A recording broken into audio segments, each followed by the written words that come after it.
Hello, ఇక్కడ చూడండి. మా టెర్రస్ గార్డెన్లో వాటర్ యాపిల్ పెట్టాం. అసలు ఎంత బాగా వచ్చాయంటే ఇవి ఒక వెరైటీలా ఉన్నాయి. గూగుల్లో సెర్చ్ చేసి మరీ చూశాను, ఎక్కడ కనిపించలేదు ఈ వెరైటీ. పింకు, పర్పుల్, ఇంకా డార్క్ రెడ్ ఇట్లా చూసాను, కానీ ఇవి చాలా వెరైటీగా వచ్చాయండి.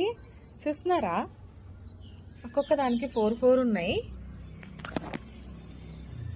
రౌండ్గా కూడా లేవు, మరి అదొక షేప్లో, వెరైటీ షేప్లో ఒక పువ్వులాగా పింక్, ఈ లైట్ ప్యారెట్ గ్రీన్ టైప్లో వచ్చాయి. ఇవి రెడీ అయిపోయాయా లేదా ఇంకా అవుతాయా తెలియట్లేదు నాకు. అసలు చెట్టు నిండా కాయలే. చూడండి, మొక్క చూస్తే చాలా చిన్నది, బట్ కాయలు మాత్రం ఎంత హ్యాపీ అనిపిస్తున్నాయో. అసలు ఎంత హ్యాపీగా ఉందో నిజంగా.